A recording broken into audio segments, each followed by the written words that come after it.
So hello everyone, welcome back to UPSC by Deepak. And कल हम देख चुके थे आपका पैलियोलिथिक। कल हमने देखा था आपका पैलियोलिथिक। पैलियोलिथिक हमने देखा था कल पैलियोलिथिक। पैलियोलिथिक को हमने तीन भागों में बांटा था, आपका लोअर पैलियोलिथिक एज, और उसके बाद हमने middle palaeolithic age, middle palaeolithic age, और उसके बाद हमने बांटा था अपर पैलियोलिथिक एज में। हमने पैलियोलिथिक को तीन भाग में बांटा था। ये हमारा स्टोन एज चल रहा है अभी अभी हमारा स्टोन एज चल रहा है। स्टोन एज का एक हिस्सा है पैलियोलिथिक, दूसरा हिस्सा है मिजोलिथिक, दूसरा हिस्सा है मिजोलिथिक, मिजोलिथिक एंड तीसरा हिस्सा है नियोलिथिक। नियोलिथिक नियोलिथिक आज हम इसको कंप्लीट करेंगे, मिजोलिथिक एंड नियोलिथिक। इसमें हम देखने वाले हैं क्लाइमेट क्या है, मिजोलिथिक का क्लाइमेट क्या है, क्लाइमेटिक कंडीशन क्या थी, पहली बात। दूसरी बात हम देखेंगे यहाँ का ऑक्यूपेशन क्या था, ऑक्यूपेशन ऑक्यूपेशन देखेंगे, सेटलमेंट देखेंगे, सेटलमेंट देखेंगे, एंड इसी के साथ हम इसके टूल से देखेंगे। और इन चीज़ों को देखते ही इन चीज़ों को हम इस वाले पीरियड में भी देखने वाले हैं, नियोलिथिक में भी। इसी के साथ हमारा स्टोन एज खत्म हो जाएगा and then we move ahead with the next chapter, जो कि हमारा चैल्कोलिथिक है। चैल्कोलिथिक है, ठीक है गाइस, वो हमारा चैल्कोलिथिक है। चैल्कोलिथिक जिसे हम कोपर स्टोन एज भी कहते हैं। क्या कहते हैं? कोपर स्टोन एज भी, कोपर स्टोन एज भी कहते हैं, ठीक है। वो क्यों कहते हैं कोपर स्टोन एज, वो हम आगे के चैप्टर में पढ़ेंगे जब हम इस चैप्टर को पढ़ने वाले हैं। सो अभी आज हमें क्या पढ़ना है? हमें पढ़ना है मिजोलिथिक, हमें पढ़ना है आज mesolithic. So first of all mesolithic, and इसका टाइम पीरियड हमने बताया था आपको 10K से लेकर लगभग 8K BC तक, ठीक है। और इससे पहले मैंने बताया था आपको, इसके बाद मैंने बताया था आपको नियोलिथिक, जिसका टाइम पीरियड है नियोलिथिक। नियोलिथिक का टाइम पीरियड 9K से लेकर समथिंग 1K BC तक, ठीक है। ये इसका पीरियड है। अभी मैं एक चीज़ बताता हूँ आपको, बीसी। अगर आपको बीसी में कंफ्यूज हो रहा है तो मैं आपको बता देता हूँ क्या होता है बीसी और एडी क्या होता है। आपको पता होगा ये नंबर लाइन है, नंबर लाइन पर यहाँ बीच में जीरो होता है, ठीक है। यीशु मसीह का जब जन्म हुआ था ना, बर्थ हुआ था, इनका 0 BC में जन्म माना जाता है। तो जो आपके यीशु मसीह थे ना, यीशु मसीह का जो बर्थ हुआ था ना, उनके बर्थ से जो है डेट, अगर हम इधर जाएंगे तो प्लस माना जाता है और इधर जाएंगे तो माइनस माना जाता है। सपोज जब हम इधर की ओर जाते हैं तो इसको हम कहते हैं आपका एडी, क्या कहते हैं? एडी। और जब हम वापस जाते हैं तो इसको हम क्या कहते हैं? बीसी, ठीक है, इसको हम बीसी कहते हैं। ओके, इतना समझ में आ गया होगा होपफुली एडी और बीसी क्या होता है, ठीक है। सपोज अगर मैं कह रहा हूँ ना 78 BC, 78 BC, इसका मतलब क्या है? जीरो से हम पीछे कितने गए? 78 ईयर, 78 साल पीछे गए हम, इसका मतलब ये है बीसी का। और अगर मैं लिख रहा हूँ यहाँ 78 BC, तो इसका मतलब ये है कि हम 78 साल आगे गए हैं जीरो से, ठीक है। तो ये चीज़ें हैं, जब हम आगे पढ़ेंगे तो और भी ज़्यादा क्लैरिटी आ जाएगी। तो फटाफट से हम अपना मिजोलिथिक स्टार्ट करते हैं एंड उसी के साथ हम अपना नियोलिथिक भी कंप्लीट करने वाले हैं, ठीक है। चलो शुरू करते हैं। गाइस, जैसे कि हमारा ये पीरियड जो है हमारा 10K से लेकर 8K तक चलता है, 8K BC तक चलता है। और इसको हम क्या क्या देखने वाले हैं इसमें, वो भी मैं आपको बता दूंगा अभी, जो मैंने अभी पीछे बताया आपको। इसे हम कहते हैं होलोसिन, होलोसिन, होलोसिन। अभी आप देखोगे ना कि होलोसिन पीरियड जो था ना, वो यहाँ से स्टार्ट हो जाता है, स्टार्टेड। मैंने आपको एक चीज़ बताई थी, याद करिएगा, मैंने आपको एक चीज़ बताई थी, जो हमारा अर्थ था उसका, जो आपका उसकी जो अर्थ, जो क्रस्ट थी, उसका इवोल्यूशन हुआ था 4th स्टेज में। और उसको हमने दो भागों में बांटा था क्वाटनरी एज को, एक तो प्लेस्टोसिन, एक था आपका होलोसिन। प्लेस्टोसिन वो एज था जब अर्थ पर बर्फ ही बर्फ थी, और होलोसिन वो एज था जब अर्थ पर वार्मर कंडीशन आने लग गई थी। तो ये होलोसिन कब से शुरू होता है? जब हमारा मिजोलिथिक स्टार्ट होने लगता है। हमारा ये मिजोलिथिक की एक इंपॉर्टेंट बात है। अब इसमें हम फटाफट से देखने वाले हैं। सबसे पहले अपना देखते हैं हम क्या क्लाइमेट कैसा था यहाँ का। अभी बता दिया मैंने, क्लाइमेट देखो क्या था भाई। क्लाइमेट यहाँ का था सो सिंपल, वार्मर कंडीशन आ गई ना भाई, वार्मर कंडीशन आ गई, वार्मर कंडीशन। अभी यहाँ पर वार्मर कंडीशन आ गई। वार्मर कंडीशन का मतलब क्या है? आइस मेल्ट होने लगेगी, आइस जो है वो मेल्ट होने लगेगी, रिवर फॉर्म होएगी भाई, है ना, रिवर फॉर्म होने लग जाएगी, रिवर फॉर्म होने लग जाएगी। इसका मतलब क्या है? रिवर फॉर्म होगी तो मतलब ग्रास लैंड भी आने लग जाएगी, ग्रास लैंड, मैंने बताया था ग्रास लैंड फॉर्म होने लग जाएगी। उसी के साथ जो तेज यानी फास्ट रनिंग एनिमल भी एग्जिस्टेंस आने लग जाएगा इनका, ठीक है। और जो तेज दौड़ने वाले जानवर है ना, उनका एग्जिस्टेंस भी बनने लगेगा इसी के साथ। और भाई जो आपका ये क्लाइमेट था ना, ये जो क्लाइमेट था आपका, ये एक साथ सभी जगह एक साथ नहीं बदला, ठीक है, सभी जगह एक साथ नहीं बदला। तो मैं लिख रहा हूँ यहाँ climate change is not uniformly, ठीक है, नॉट यूनिफॉर्म, ठीक है। ये लाइन समझ में आ जानी चाहिए कि क्लाइमेट जो है वो एक साथ सभी जगह एक साथ एक जैसा चेंज नहीं हुआ। मतलब अगर सारी जगह बर्फ़ थी तो एक साथ सारी बर्फ़ नहीं पिघली होगी वहाँ, कहीं कहीं हाई एटीट्यूड पे अभी भी बर्फ़ होगी, और कहीं कहीं बारिश हो रही होगी, कहीं कहीं एरिड रीजन होगा, ऐसे बात कर रहा हूँ मैं। तो जैसे कि कुछ एग्जांपल मैं इसके दे सकता हूँ, जैसे बिरहानपुर, ये आपका पड़ता है वेस्ट बंगाल में। यहाँ पर आप देखोगे तो यहाँ पर एरिडिटी बहुत ज़्यादा बढ़ गई थी। एरिडिटी का मतलब होता है शुष्कता, एरिडिटी का मतलब होता है शुष्कता, गर्मी, ठीक है। उसी के साथ हम देखते हैं, यानी कि डिडवाना, एक साइट हमें डिडवाना मिलती है राजस्थान में, मैंने कल भी लिखवाई थी आपको। डिडवाना ये आपकी राजस्थान में, यहाँ पर आपको रेनफॉल देखने को मिलेगी भाई, क्योंकि ये इक्वेटर के नज़दीक है ना, इसलिए यहाँ पर आपको रेनफॉल देखने को मिलेगी। उसके बाद मैं बात करता हूँ आपकी ईस्टर्न एमपी की, ईस्टर्न एमपी की बात करता हूँ, यानी ईस्टर्न मध्य प्रदेश की। यहाँ पर आपको टेम्परेचर वार्म देखने को मिलेगा, यानी बहुत ज़्यादा गर्म, ठीक है। और इसी के साथ हमने अपना क्लाइमेट देख लिया कि कैसा था। उसके साथ हम आगे बढ़ने वाले हैं अपने दूसरे नंबर पे, जो हमारा होता है सेटलमेंट, कि आखिर भाई अब लोग कहाँ रह रहे होंगे, है ना। सिंपल सी बात भाई, लोग कहाँ रह रहे होंगे, सेकंड बात। सो हमें इसमें कुछ साइट्स देखने को मिलती है। सो जैसे कि आदमगढ़, हमें आदमगढ़ एक साइट मिलती है मध्य प्रदेश में।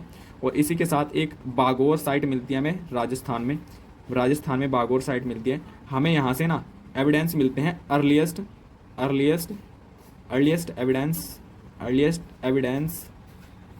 Evidence of domestication of animal, ठीक है, एनिमल, डोमेस्टिकेशन ऑफ एनिमल के अर्लीस्ट एविडेंस हमें मिलते हैं आदमगढ़ और बागोर राजस्थान से। ये साइट्स है, ये पूछा भी गया है, ये स्टेट पीसीएस में क्वेश्चन पूछा गया है काफ़ी बार। और इसी के साथ अगर मैं एक साइट और लिखूँ आपकी बेलन वैली, मैं लिख रहा हूँ बेलन वैली। सो ये आपकी एक ऐसी साइट थी जो कि आपकी पैलियोलिथिक मैंने बताया ना, अभी मैंने आपको पैलियोलिथिक पढ़ा दिया, पैलियोलिथिक, फिर आपका मिजोलिथिक जो मैं अभी पढ़ रहा हूँ, है ना, जो मैं अभी पढ़ा रहा हूँ आपको, ये है मिजोलिथिक। और इसके बाद हम नियोलिथिक पढ़ने वाले हैं, नियोलिथिक। ये एक ऐसी साइट थी जो कि हमें तीनों पीरियड में एग्जिस्टेड इसका मिलता है, यानी कि हमें तीनों पीरियड में देखने को मिलती है, ठीक है। और यहाँ पर हमें काफ़ी एविडेंस मिलते हैं। उसके बाद हम आगे बढ़ने वाले हैं, जैसे हमें एक साइट मिलती है दमदमा, क्या साइट मिलती है, दमदमा। और एक मिलती है महादहा।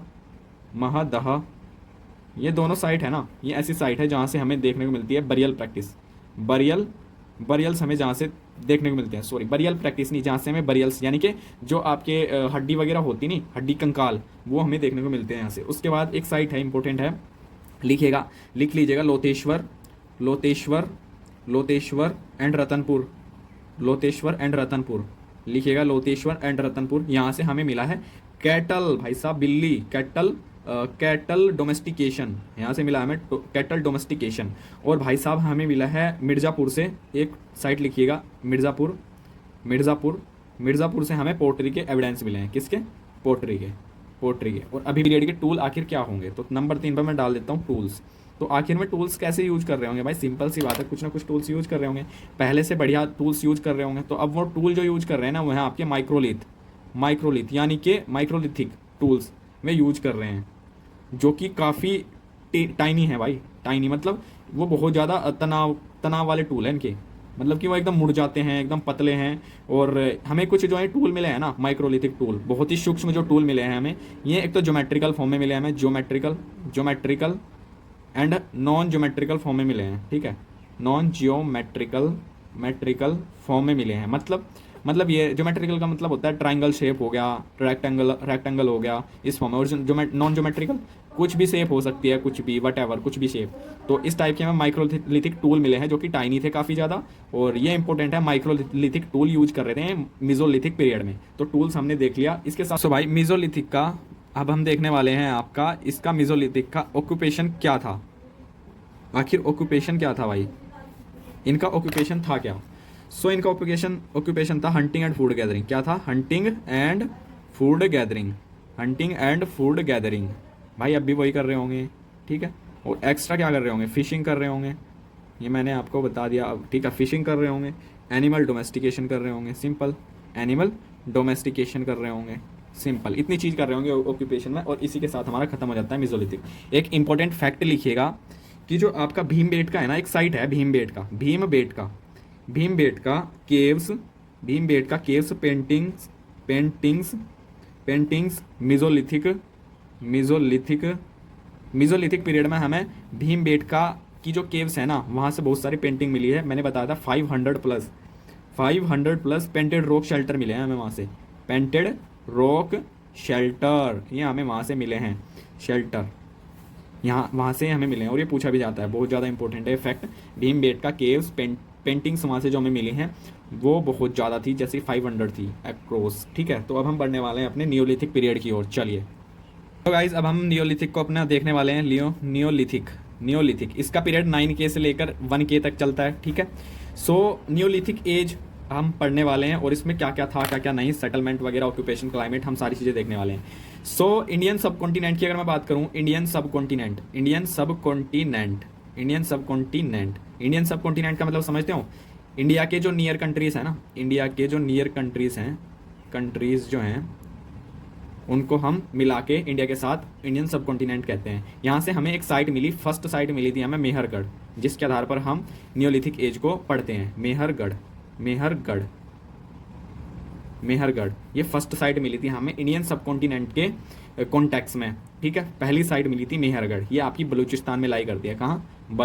बलूचिस्तान पाकिस्तान का प्रोविंस है ये सबसे बड़ा, ठीक है। तो ये हो गया। इसके बाद में हम आगे की ओर बढ़ते हैं अपना। इसमें हम अगर मैं वर्ड की बात करूँ ना, वर्ड सेवरल मतलब कहीं संसार में कहीं और जगह हमें साइट्स मिली जहां हमें पता चलता है कि जो नियोलिथिक एज है उसकी शुरुआत 9K BC से शुरू हो चुकी होगी, ठीक है। और इंडियन सब कॉन्टिनेंट में एक ऐसी साइट मिली जहां से हमें नियोलिथिक साइट के साक्ष्य मिले हैं समथिंग 7K BC में। कब? 7K BC में। और वर्ल्ड के कॉन्टेक्स्ट में हमें पता चलता है कि नियोलिथिक की शुरुआत 9K BC से हो चुकी होगी, बट इंडियन सब कॉन्टिनेंट के कॉन्टेक्स्ट में हमें पता चलता है कि 7K BC से नियोलिथिक की शुरुआत हुई होगी, ठीक है। तो चलिए फटाफट से हम ऑक्यूपेशन देख लेते हैं। इसका ऑक्यूपेशन क्या होगा? सो ऑक्यूपेशन आखिर उनका व्यवसाय क्या होगा, देख लेते हैं फटाफट से। भाई देखो, पहले ही पता है आपको, हंटिंग एंड फूड गैदरिंग वो पहले भी कर रहे थे, है ना। हंटिंग एंड फूड गैदरिंग वो पहले भी कर रहे थे, फूड गैदरिंग वो पहले भी कर रहे थे। फिशिंग वो मेसोलिथिक में करने ही लग गए थे, अब वो एक्स्ट्रा क्या कर रहे हैं भाई साहब? अब वो लोग एग्रीकल्चर कर रहे हैं। क्या कर रहे हैं? एग्रीकल्चर। और साथ में डोमेस्टिकेशन। किसका डोमेस्टिकेशन कर रहे हैं? पालन किसका कर रहे हैं? प्लांट का। एक तो कर रहे हैं प्लांट का, और दूसरा क्या कर रहे हैं भाई? वो कर रहे हैं भाई साहब आपका एनिमल का। तो अब देखो कितना डिफरेंस आ गया नियोलिथिक में, यहाँ से चीज़ें काफ़ी ज़्यादा बदल जाएंगी। तो अब इंसान जो है एक सेटल्ड लाइफ जीने लग जाएगा। क्यों? सेटल्ड लाइफ जीने लग जाएगा क्यों? क्योंकि अब वो एक जगह रुकेगा ना, एग्रीकल्चर करेगा भाई अब वो। और सेटल्ड लाइफ अगर वो जिएगा, यानी कि वो एग्रीकल्चर कर रहा होगा, तो अगर वो सेटल लाइफ कर जिएगा अपनी, तो उसे कंस्ट्रक्शन ऑफ हाउस अब करना पड़ेगा, है ना। क्योंकि अगर उसे एग्रीकल्चर करना है तो एक जगह रुकना पड़ेगा, और एक जगह रुकेगा तो वो कंस्ट्रक्शन ऑफ हाउस करेगा, यानी अब नॉलेज हो जाएगी उसको घर बनाने की। जैसे कि हाउस जो हमें वहाँ से मिले ना, हाउस नियोलिथिक साइट से हमें जो हाउस मिले हैं, उनका जो शेप था वो हमें दो टाइप का मिला है। एक तो मिला है हमें रेक्टेंगुलर यानी कि ऐसे आयत शेप, और दूसरा हमें मिला है सर्कुलर शेप। कैसे मिला है? सर्कुलर शेप, लिख लीजिएगा, सर्कुलर शेप, ठीक है। तो इसी के साथ हम देखते हैं जो हमें हाउस जो मिले हैं ना, यहाँ पर जो हाउस मिले हैं हमें, ये हमें कैसे देखते हो? देखने को मिले हैं मिट्टी के, मड के, कहें कि मड हाउसेस, ये हमें देखने को मिलते हैं वहाँ पर। उसी के साथ हमें यहाँ पर ग्रेनरीज देखने को मिलेगी, वो मैं अगले पेज पर दिखाता हूँ आपको, ठीक है। सो नेक्स्ट पेज पर चलते हैं। वहाँ से जो हाउस मिले हैं वो हमने अभी देखा, वो मड के मिले हैं, ठीक है, मड के मिले हैं। और ये आपके एक तो रेक्टेंगुलर फॉर्म में मिले हैं, एक सर्कुलर फॉर्म में मिले हैं, ठीक है। इसी के साथ में हमें वहाँ से क्या मिली है? ग्रेनरीज मिली हैं। ग्रेनरीज इसका मतलब क्या होता है? ग्रेनरीज का मतलब होता है जो स्टोर करने के लिए रखते हैं ना अनाज को, ग्रेन को स्टोर करने के लिए बनाई गई होंगी ना भाई। ग्रेन को स्टोर करने के लिए वहाँ पर क्या देखने को मिलती है हमें? ग्रेनरीज देखने को मिली। इसी ग्रेनरीज किस लिए बनाई जाती होंगी? ग्रेन स्टोर करने के लिए। और जो है ग्रेन स्टोर करने के लिए हम रखते थे ना, हमको डेली लाइफ के लिए कुछ यूज करते हैं, जैसे हम कट्टे में निकाल लेते हैं अपना, वैसे हम एक जगह स्टोर करके रखते हैं अपना सारा अनाज, उन्हें हम ग्रेनरीज कहते हैं। बट जो डेली लाइफ के लिए यूज करते हैं हम उस ग्रेन को हम छोटे छोटे बर्तनों में रखते हैं। सो वहाँ पर कुछ पोट्री होगी, जिस पोट्री में हम इस ग्रेन को हम रखते होंगे, है ना। सो ये जो पोट्री हमें देखने को मिलती है 400-500 BC पुरानी हमें देखने को मिलती है वहाँ पर, ठीक है। इतनी पुरानी हमें पोट्री वहाँ पर देखने को मिलती है। और जो ये पोट्री हमें देखने को मिलती है किस किस कलर की देखने को मिलती है भाई? पहला लिखेगा मैट इम्प्रेस्ड, ये एक कलर है, ठीक है, मैट टाइप का। और उसके बाद हमें देखने को मिलती है ब्लैक बर्निश्ड वेयर, बर्तन, ठीक है ना, वेयर, ये हमें देखने को मिलती है दूसरी टाइप की। और तीसरी टाइप की मिलती है ग्रे वेयर। ये हमें 3 टाइप की पोट्री वहाँ से, मतलब 3 टाइप के कलर की पोट्री हमें देखने को मिलती है। कहाँ से? नियोलिथिक एज से। इसी के साथ हम देखते हैं कि जो पोट्री थी उसका यूज किसके लिए किया जाता होगा? स्टोरेज, सिंपल स्टोरेज के लिए किया जाता होगा। सेकंड, ईटिंग के लिए किया जाता होगा भाई, EATING, ईटिंग के लिए किया जाता होगा भाई, मतलब फूड को खाने के लिए किया जाता होगा। उसके बाद भाई साहब एक चीज़ हमें देखने को मिलते हैं यहाँ से, नॉलेज हो गई भाई उसको, अब नॉलेज हो गई, नॉलेज पोटर्स व्हील। देखो यहाँ से कितनी खतरनाक चीज़ देखने को मिली, यानी कि भाई अब उसे ना पहिए की आविष्कार, मतलब उसने अब पहिए की जानकारी होगी थी, तो भाई साहब वो पहिया बनाने लग गया, यानी कि अब बैलगाड़ी बनेगी और यहाँ से ट्रांसपोर्टेशन भी ये करने लग जाएंगे। अब जा समझ रहे हो, ट्रांसपोर्टेशन होने लग जाएगा भाई, क्योंकि व्हील का आविष्कार हो गया यहाँ पर। इसके साथ साथ हम यहाँ पर क्या कह सकते हैं, इनके टूल्स कैसे थे, अब हम सीधे सीधे देखते हैं इनके टूल कैसे होंगे। सो भाई इनके टूल्स कैसे थे, टूल्स देखो भाई, इनके टूल्स थे इनके पॉलिश्ड, कैसे थे? पॉलिश्ड टूल थे भाई साहब इनके, पॉलिश्ड स्टोन टूल्स थे, जिसमें हमें एक्सेस देखने को मिलता है, एंड बोन टूल्स मिलते हैं हमें, बोन टूल्स देखने को मिलते हैं, और प्लस माइक्रोलिथिक ब्लेड हमें देखने को मिलती है। सो अब देखो हमने पढ़ा था जो पैलियोलिथिक था उसमें जो है सिंपल स्टोन टूल यूज कर रहे थे वो, फिर हमने देखा मिजोलिथिक में वो माइक्रोलिथिक यानी सूक्ष्म आकार के पत्थरों का यूज कर रहे थे, फिर हमने अब नियोलिथिक में देखा तो भाई अब वो पॉलिश, अब जो टूल थे ना माइक्रोलिथिक, अब उन पर पॉलिश करने लगे, यानी कि धारदार बन गए अब जब टूल्स। सो इसके बाद हम देख लेते हैं क्लाइमेट ऑलरेडी हमें पता है क्लाइमेट यहाँ का कैसे हो गया था। क्लाइमेट ऑलरेडी भाई साहब वार्मर चल रहा है, हमने देखा ना वार्मर चल रहा है प्रेजेंट सिनेरियो में भी, तो क्लाइमेट क्या है? वार्मर है, क्या है? वार्म टेम्परेचर है, गर्मी, ठीक है। उसके बाद हम सिंपल अब देखते हैं इसका सेटलमेंट, तो सेटलमेंट देखने के लिए हम आगे की ओर चलते हैं। सो गाइज अब देखते हैं इसका सेटलमेंट कैसा रहा होगा इनका सेटलमेंट। सो इनके सेटलमेंट को ना हम 3 भागों में डिवाइड करते हैं, यानी कि 3 एरिया में डिवाइड करते हैं। सबसे पहला नदर्न वेस्टर्न इंडिया, ठीक है। सेकंड है हमारा नदर्न ईस्टर्न इंडिया, ठीक है। उसके बाद हम करते हैं आपके साउथ की बात करेंगे, तो यहाँ से कुछ साइट मिली है, उन साइट की बात करेंगे, इसी के साथ हमारा खत्म हो जाएगा। सो नॉर्थ वेस्टर्न इंडिया, यानी कि उत्तर पश्चिम भारत की बात कर रहे हैं, वहाँ पर हमें कुछ साइट्स मिली हैं, जैसे कि पहली साइट मेहरगढ़, ठीक है, मेहरगढ़ मिली है। उसके बाद हमें यहाँ मेहरगढ़ से जो मेहरगढ़ साइट मिली है ना, यहाँ से हमें जो हम इसको क्या कह सकते हैं, हम कहते हैं इसको ब्रेड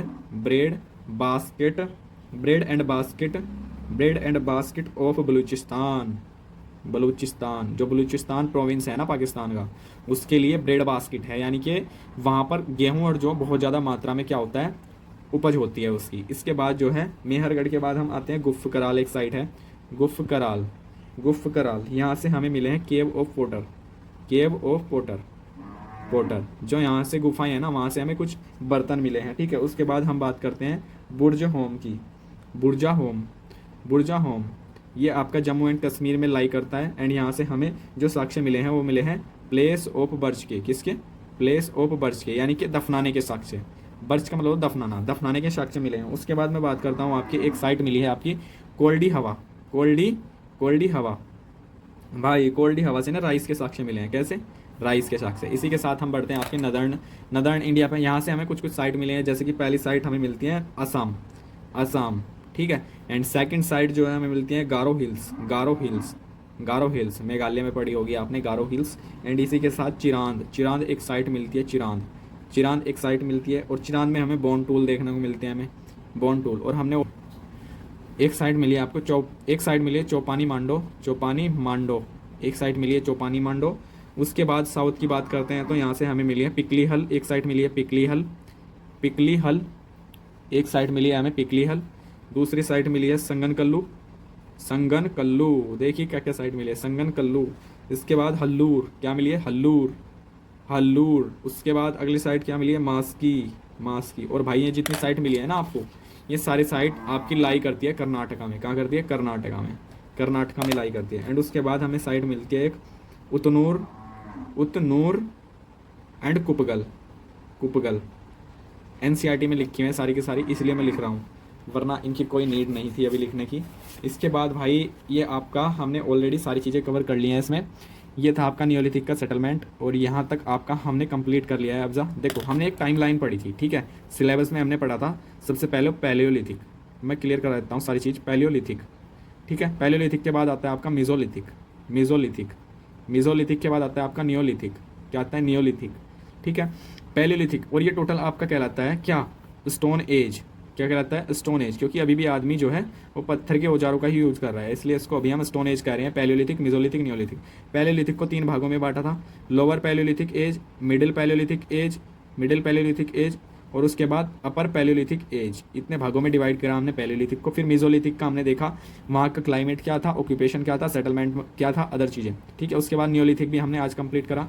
इसकी टाइम पीरियड की बात करता हूँ तो स्टोन एज मैंने जैसे कि बताया था आपको कि आपका लगभग 20 लाख से लेकर 20 लाख से लेकर ये आपका चलता है समथिंग अराउंड लगभग आपका 1K तक चलता है आपका, ठीक है, 20 लाख से लेकर 1K तक। और जो पैलियोलिथिक एज है ये आपकी कब तक चलती है? 20 लाख से लेकर 10K तक चलती है, ठीक है।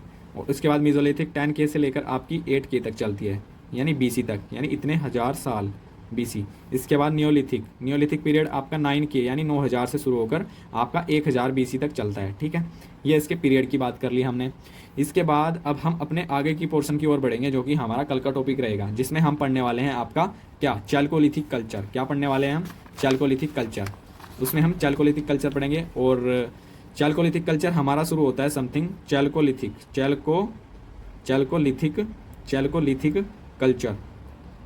चैल्कोलिथिक कल्चर हमारा शुरू होता है समवेयर अराउंड 4500 BC से लेकर समथिंग 700 BC तक चलता है, ठीक है। ये समथिंग इतना इसका टाइम पीरियड है कि इसका चैल्कोलिथिक कल्चर का। इसे हम कॉपर स्टोन एज भी कहते हैं। क्या कहते हैं? Copper stone age, copper stone age, copper stone age. तो भाई मैं इसको कॉपर स्टोन एज क्यों कह रहा हूँ? क्योंकि इंसान स्टोन का यूज़ तो कर ही रहा है, मतलब स्टोन का यूज़ कर ही रहा है, अब वो कॉपर का यूज़ कर लेगा, तो कॉपर और स्टोन का एक साथ यूज़ कर रहा है, इसलिए कॉपर स्टोन एज कह रहे हैं, ठीक है। और इसके बाद हम IBC पर चलेंगे, यानी इंडस वैली सिविलाइजेशन पर। सो इतनी क्लैरिटी आई या नहीं? अभी मैं एक डायग्राम और बना देता हूँ ताकि आपको बिल्कुल क्रिस्टल क्लैरिटी आ जाए, बिल्कुल अच्छे तरीके से। देखो आपको एक क्रिस्टल क्लैरिटी देने के लिए मैं एक डायग्राम बना देता हूँ। सो जैसा कि हमने देख लिया है पैलियोलिथिक, मेसोलिथिक, नियोलिथिक हमने पढ़ा। सो अभी हम देख लेते हैं आपका पैलियोलिथिक। पैलियोलिथिक आपने देखा, फिर हमने देखा मेसोलिथिक, फिर हमने देखा नियोलिथिक। समवेयर अराउंड आपको पता है नियोलिथिक आपका शुरू होता है 9K से लेकर कहाँ तक? 9K से लेकर 1K तक। तो मैं यहाँ से उठा लेता हूँ नियोलिथिक। नियोलिथिक हमने देखा भाई आपका नियोलिथिक चलता है आपका 9K से लेकर समवेयर अराउंड 1K BC तक, 1K BC तक, ठीक है। अब हमारा जो अगला पार्ट है चैल्कोलिथिक वो समथिंग 4K से शुरू होगा और वो चलेगा समथिंग 700 BC तक, यानी कि इसके पार चला जाएगा भाई वो नियोलिथिक, यानी नियोलिथिक खत्म हो जाएगा। उसके बाद हमें चैल्कोलिथिक कल्चर देखने को मिला। और कहीं ना कहीं ये जो टाइम पीरियड है ना इतना, ये हमें ओवरलैप दिख रहा है किसका? नियोलिथिक और चैल्कोलिथिक का इतना पीरियड। उसके बाद समवेयर अराउंड 3200 BC से लेकर हमें देखने को मिलेगा समवेयर अराउंड 1700 BC तक हमें देखने को मिलेगा आपको इंडस वैली सिविलाइजेशन। तो ये जो 3 पीरियड है ना, किसका? नियोलिथिक का और चैल्कोलिथिक कल्चर का और IBC का, ये तीनों टाइम पीरियड ओवरलैप कर रहे हैं, ठीक है। तो इसको हम देखने वाले हैं आगे आगे।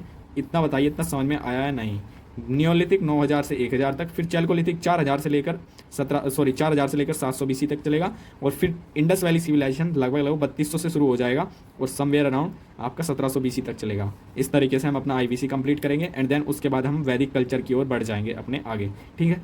तो इस वीडियो में इतना ही रखेंगे, जल्दी मिलेंगे नई वीडियो में, तब तक के लिए बाय बाय। वीडियो अच्छी लगी हो तो वीडियो को लाइक कर देना, चैनल को सब्सक्राइब कर देना। Bye bye.